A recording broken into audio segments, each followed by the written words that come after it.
Oh, y'all ever have one of them days? Well, this has been one. Pulled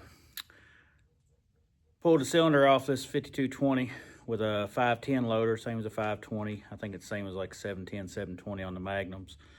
And was going to rebuild the cylinders, the lift cylinders here. Started rebuilding the one on the other side, and that thing rebuilt easy as could be, came apart, simple, and realized that my camera wasn't working. So then I just finished up on it once I got the camera going. And I thought, well, I'll just go and take the other side off. Well, it became a lot of a problem, as you'll see in the video.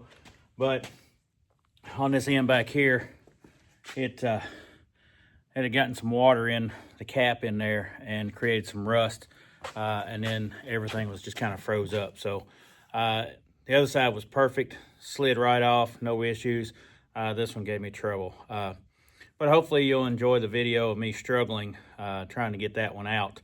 And then the next video on this one will be putting some kingpins in the front end. I've got one that's a little bit worn, and that's what we got her back in here getting ready to do.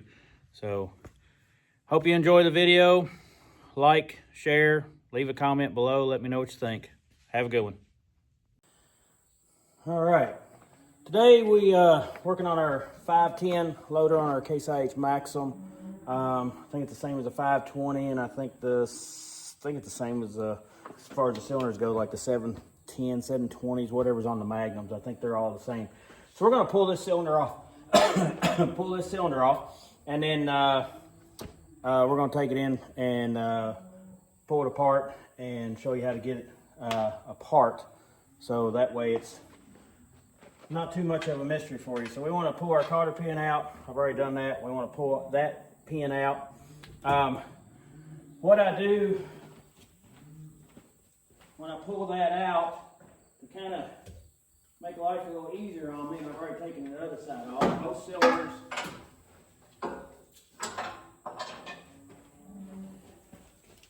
I'll edit that out.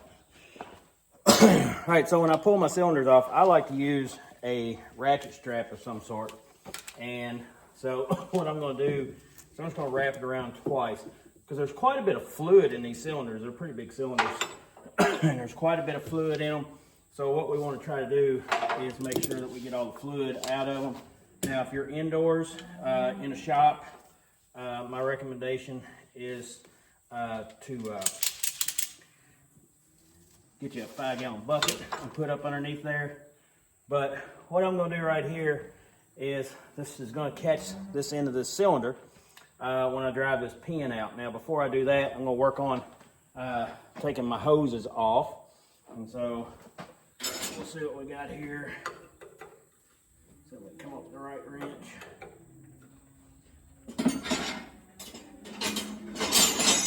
I've installed new hoses on it over the years, so some are what they should be, and some are not what they should be. Now, that hose is not going to turn on the inside in there. Doesn't have a swivel on it. So I'm going to reach around in here on my line inside in here. I like to climb up in there and pull that hose off.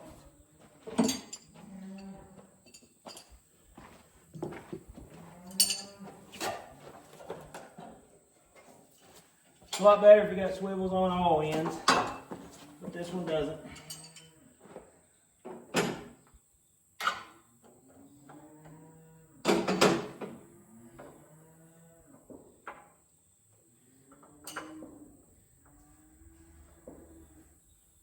Tight with both hoses sitting in there.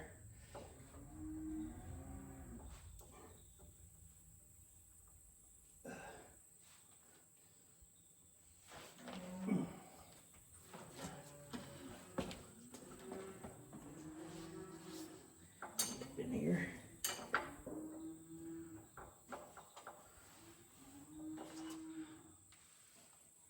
Well,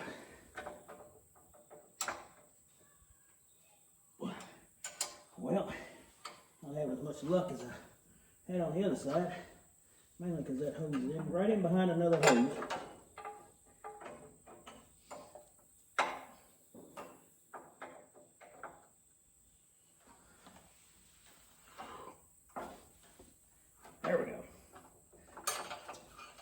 All right, we loosened it.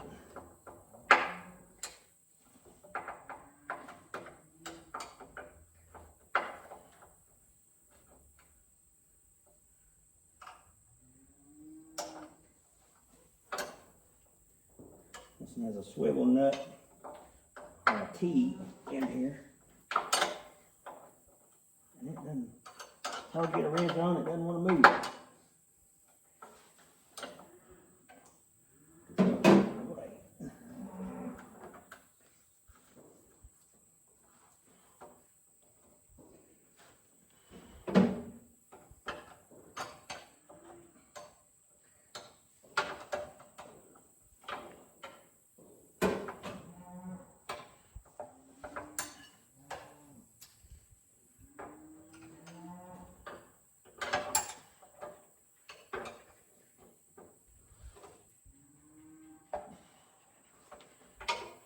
Well, I'll remove the hose going to the other end already. I'm going to move it, and that'll give me room.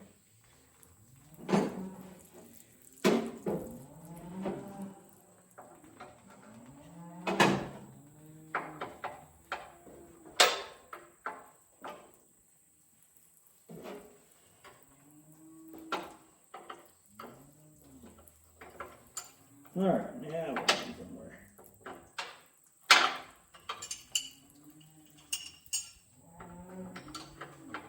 Stiff when they haven't been removed in a long time.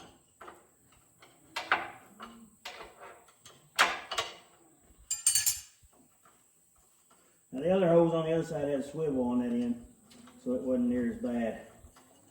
I was actually able to leave it on the tractor. Yeah, we're gonna lose some fluid. Like I say, I could probably put a bucket underneath of it and catch it, but that's all right. Just got to lose some fluid. All right. Now, I'm gonna drive this out. I'm gonna let it fall, and then what I'm gonna do is I'm going to pull the cylinder out. The first thing, why don't I just let it fall this way, because that's got to slide in more. It's a little bit problematic to get it out this way, so it slides forward a lot easier. I'll drive this pin out before it drops. I can raise it up. Now, so my strap caught it. So when my strap catches it, I can reach in here and I can slide this forward, and you can see the fluid coming out of there. So I'm going to continue to pull this and get the fluid out. I'll put y'all on hold here for a minute. And again, I could put a bucket or a jug down there and catch it. I'm out in the shop or in the shed, so it's not going to hurt anything too much. Probably about a quart in there altogether. I'll push it back up and blow some at this other end. You like to get all of it out. That way when you start working on it, on the bench, you don't get covered.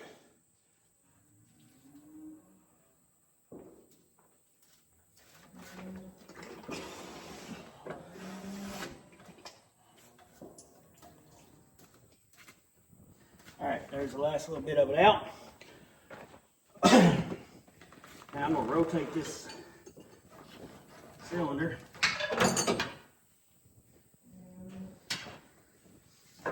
Let gravity do a little better job letting some of that flow out. All right, it's pretty much all out. That's good. Try to keep my hoses out of the dirt. Yes, that is a hitch pin, because the pins wore out and they wanted a lot of money for pins, and a hitch pin worked pretty good. So now, on the other side, I can pull this thing out. Try to rotate it back over. The hose doesn't catch.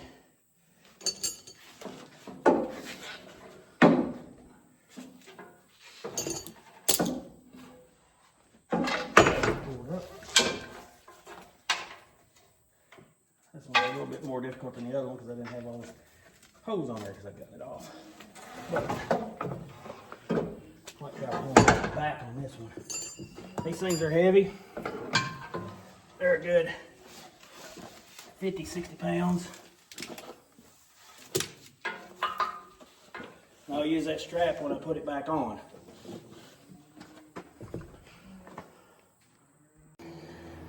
All right, so I've got it sitting on the back of my truck now.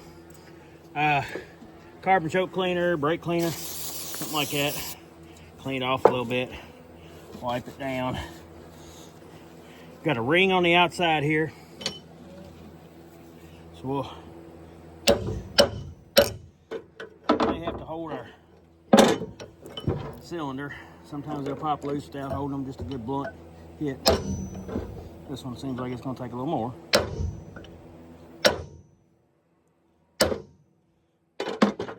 I'm just going to lock my cylinder in.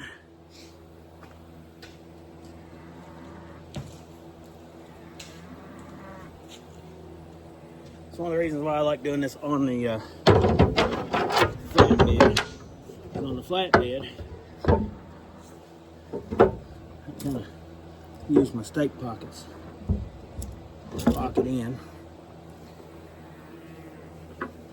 Kind of on the bottom side here, just positioning of it.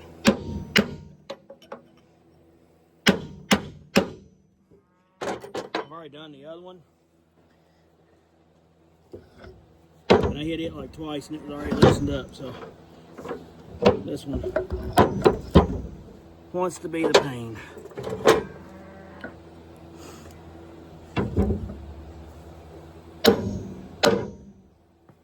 If I have to, I'll clamp it in the vise down here.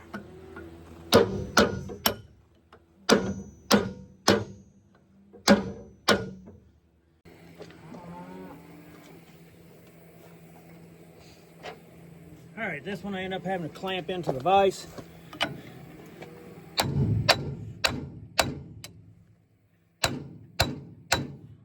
The other one loosens right up easily.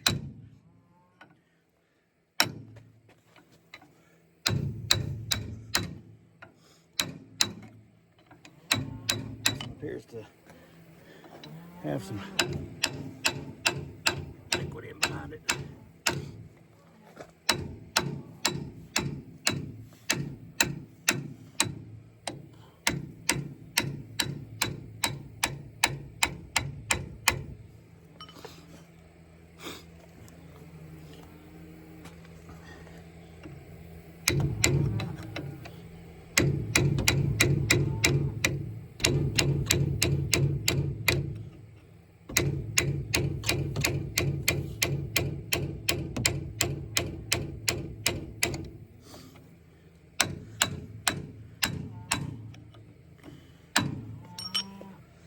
Still didn't want to go by hand.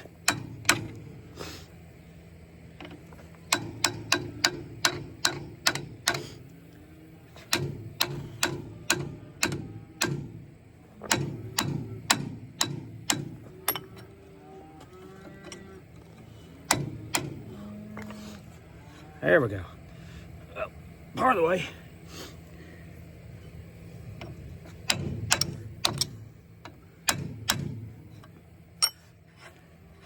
All right, remove the cap. This one's pretty daggone dirty in there. I'm gonna clean on it for a minute. Mount it back up there.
All right, let's spray a little carbon choke cleaner up in there. Like I say, the other one was clean.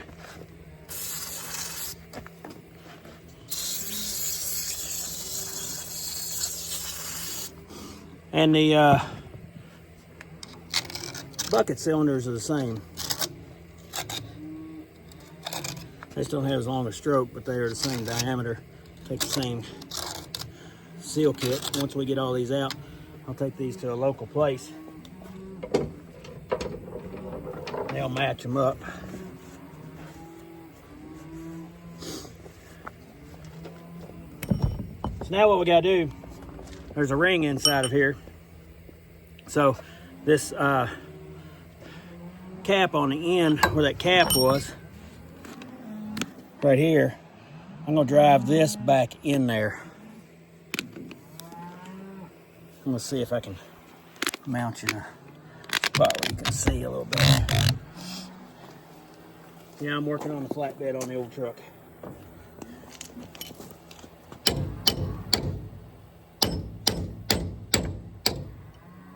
Now this one's gonna be problematic. The other one moved pretty good, where this one's got a bunch of stuff in there. I'll try not to damage the threads where that ring goes on. I may have to may set this thing out on the ground, stand it up.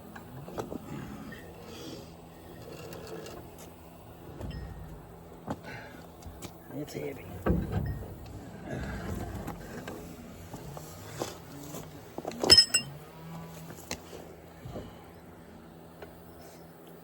Take my pen right there, and it'll hold that up. Right up here. Try not to smash it. Still had a little bit of fluid in it, didn't I?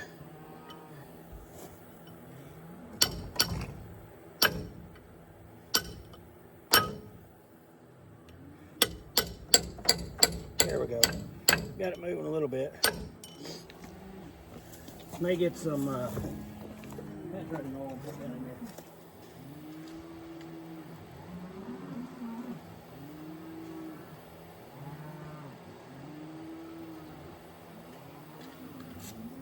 Looked like it may have got some water in it somehow. Around that cap or something, had a little bit of rust in there.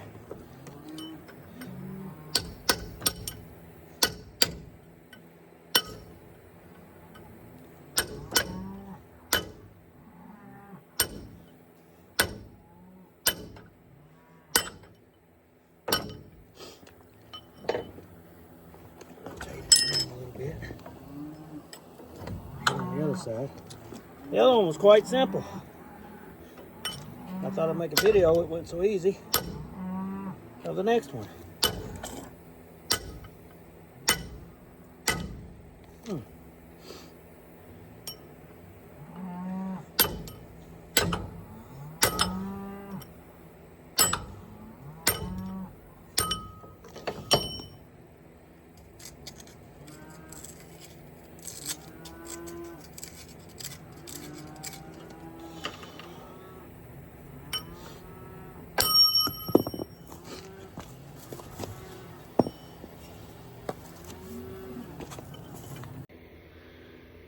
All right, after a little bit of time and using my vice grips to hold that, I was able to get that pushed back in there.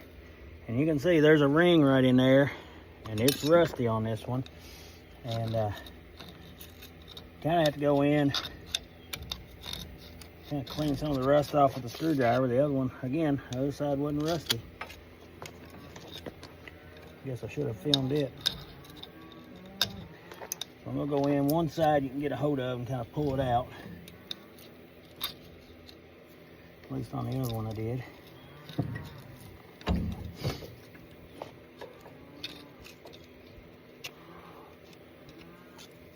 Gotta get the screwdriver in just enough I can get in behind it and catch it. Pop it out of that ring. I know you probably can't see because my head's in the way.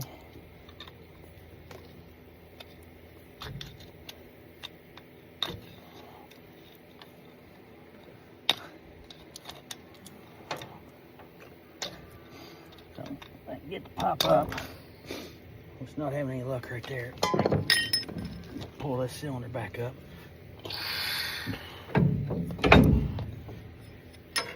Ring back up here. I figured this one, after having those fits with it, I figured it probably rusted in there pretty good. A little bit heavier screwdriver. Kind of once you get it started, I just take a pick and kind of slide in there.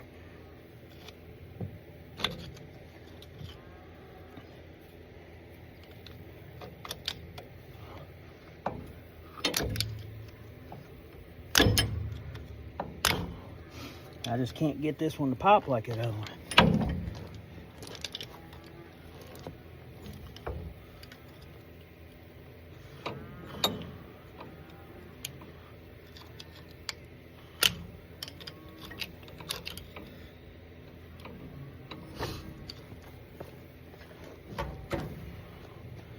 Spray a little more.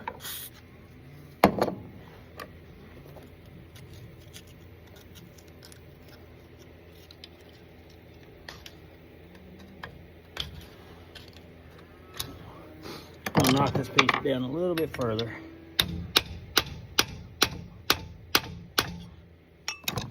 Gives me a little bit more room to get in there.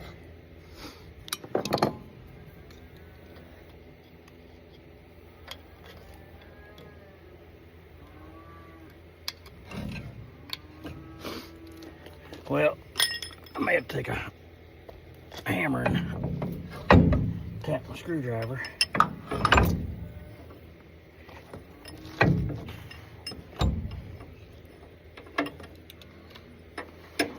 Around through there, see if I move it or something. I think I got it moved that time a little bit. Oh yeah, got her moved. I can just get a hold up now.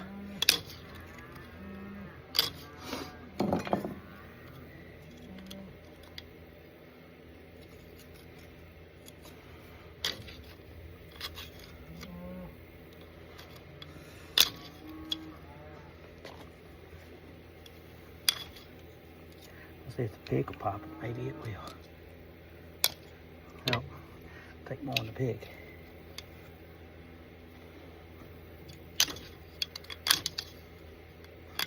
Ah, there we go. Slide this pick in behind it. There we go. I got it out of it.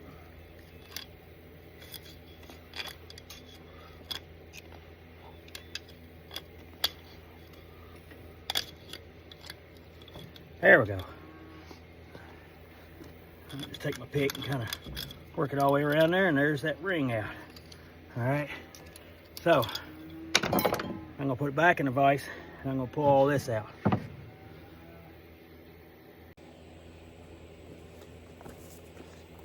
So now, locked in the vise, put my hitch pin in here.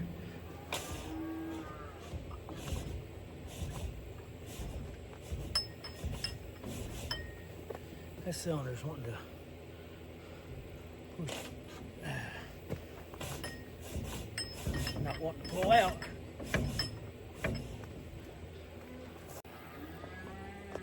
All right, so when I drove that in that last time, this one, because it was difficult to get that ring out, I drove it down past my upper hose here, so I had it right here, so I couldn't pull it. It wanted to sponge.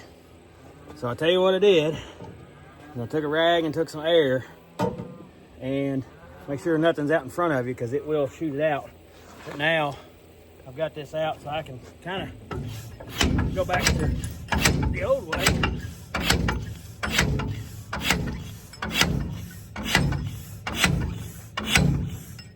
I'm actually sliding it in the vise this time. This one's tough. The other one, like I say, everything was pretty smooth on it. Let me clamp it down a little more. Give her a couple good pulls here.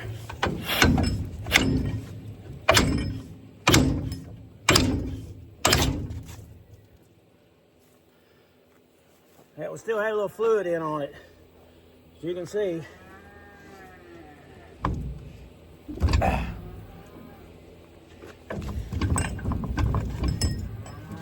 out.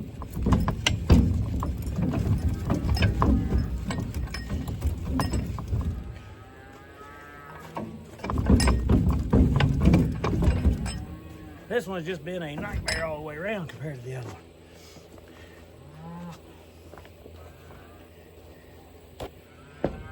But that's the way it goes. Sometimes they're easy, sometimes they're not.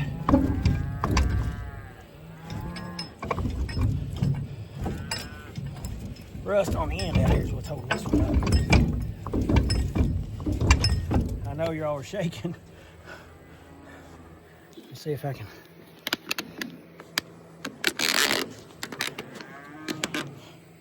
Mount you a little different there.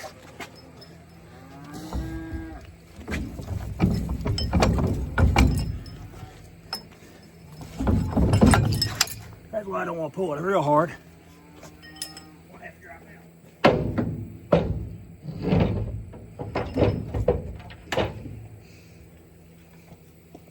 Okay.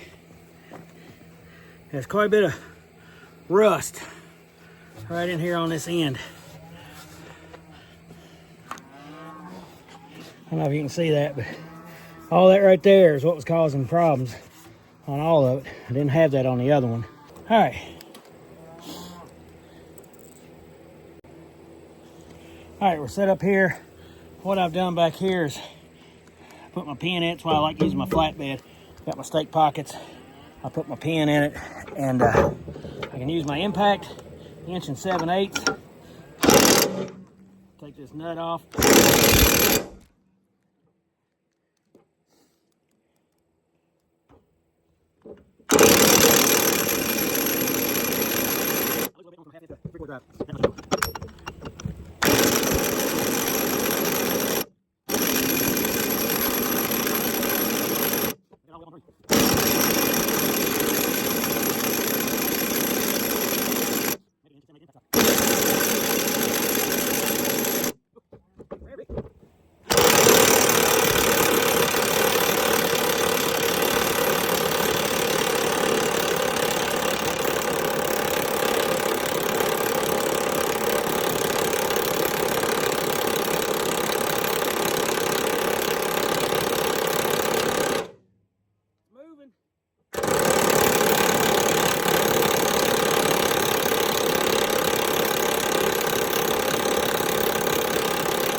Battery down right there. I'm gonna switch batteries.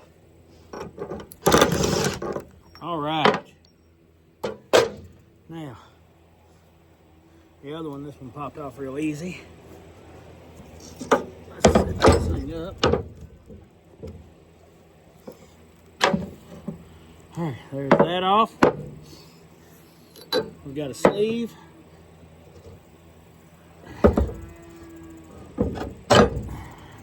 Cup there.